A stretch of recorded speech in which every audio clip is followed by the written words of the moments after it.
Hi YouTubers, Palm Springs Cindy. Well, it's Mother's Day and it's around dinner time. And I wanted to upload a quick little video, a Mother's Day video, a video from me to my mother on this special day. So I have some special memories that I want to share with my mom, and I guess with the world, with the viewers, all my friends on YouTube. Okay, I was just thinking about, my memories of my mother and the things that I remember with a smile on my face. And one of them is when I was a little girl, we went to Catholic school, so we had to wear uniforms. And I'm sure right now my mom is smiling because she probably knows what I'm going to say. And sometimes on a cold morning, my mother would take our school uniforms and drape them over the heater so that when we got up, as she would coax us to get up out of bed, we would walk over to the heater. She probably took them off the heater and brought them over to us. And so we were able to put our school uniforms on, and they were nice and warm from the heater. Thanks, Mom. Another thing that I remember was that, when I was in school, sometimes a kid just needs a day off. And so I remember sometimes I would wake up for school, whatever grade I was in. And I needed a mental day off, like a mental health day. It wasn't maybe that I was, had a sore throat or a cold or anything, but I just needed to stay home. And in those days when I stayed home, I really had my mother all to myself. So that made it even more special. So one of the things, Mom, that I remember that I loved about you as my mom is I would quietly sneak into your bedroom in the morning and say, Mom, I don't feel that great. I don't want to go to school today. And you were, you were like, okay. You were like, what? You have to go to school? Do you have a fever? What's going on here? So I really appreciate that you honored the fact that I needed to take a day off. Thanks, Mom. Let's see. I loved it, Mom, that you always cooked dinner.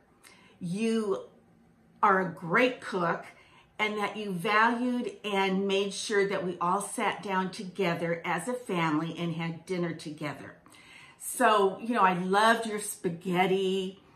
I know when we were young in elementary school, we couldn't have meat on Fridays. So that was kind of fun because you would make salmon patties. Oh my gosh, I loved salmon patties.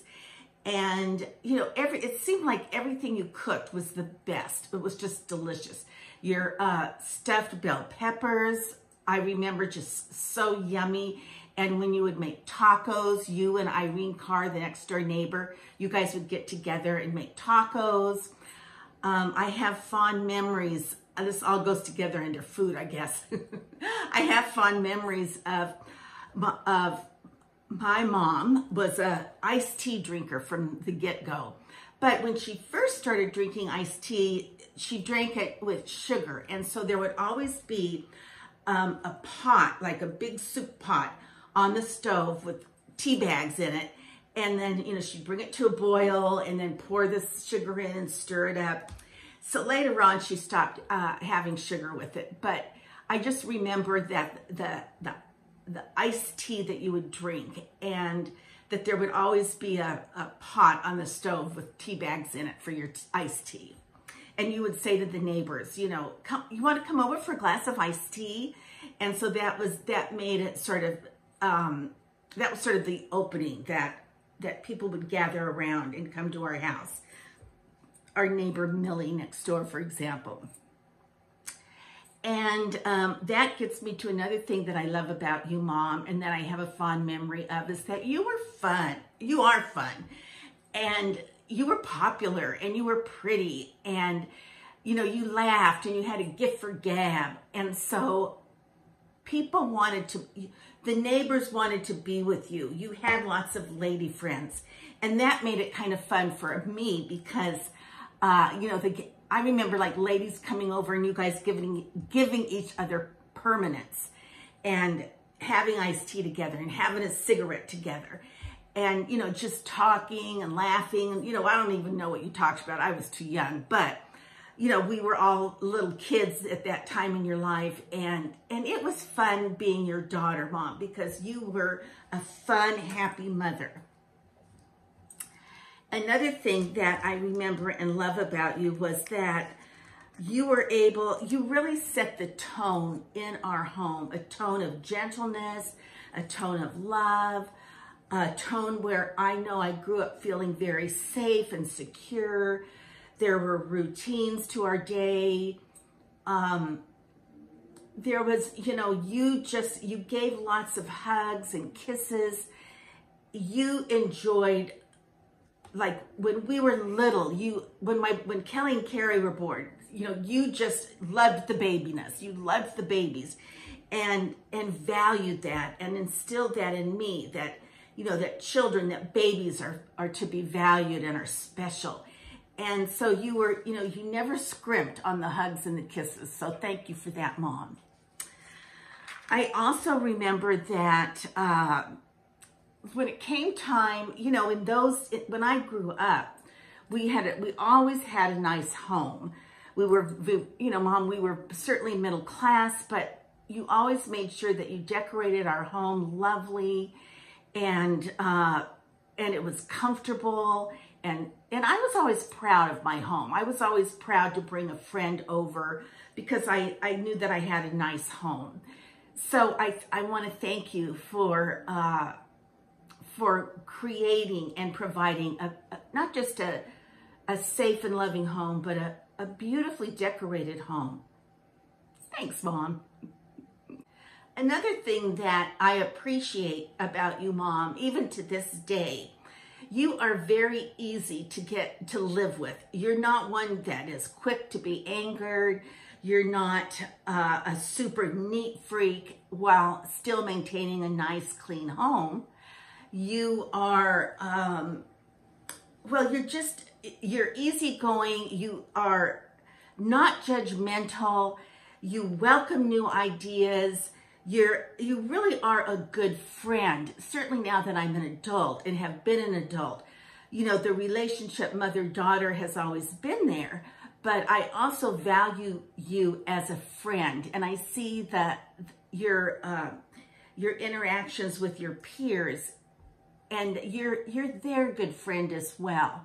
And as an adult, I have found you to be not just a mother, but also a friend and someone that I could confide in, someone that would keep my secrets, someone that would not be there to point their finger at me. So anyway, I appreciate that you have been a fun mom. Thanks, Mom. Now, you know, I could probably go on and on, but something came to my mind when I was thinking about this video, and it's a poem that was written by Elizabeth Barrett Browning. Now, this poem was written to her lover, Robert Browning, but I'm going to change it up a little bit. So this time it's written from a daughter to her mother. You know, when I am talking with my girlfriends while I'm playing bridge or whatever, when the subject of mothers comes up, we all agree that no one will love you like your mother. No one loves you like your mother in spite of all your flaws, all the goods and the bads, let's say. And I would also like to add that from a daughter's point of view, you know, that the love a daughter has for her mother is just as profound. So with that in mind, I was thinking about this poem. How do I love you, Mom? My love for you is large. I love you deeply. I love you with great breadth and great height. I love you in my everyday's most quiet need. I love you in sunshine and in candlelight. I love you freely and purely. I love you with a passion that helps me put to rest life's grievances and pain. I love you with my childhood heart. I love you with a love that I cannot seem to lose. I love you with the breath, smiles, and tears of all my life. Happy Mother's Day, Mom.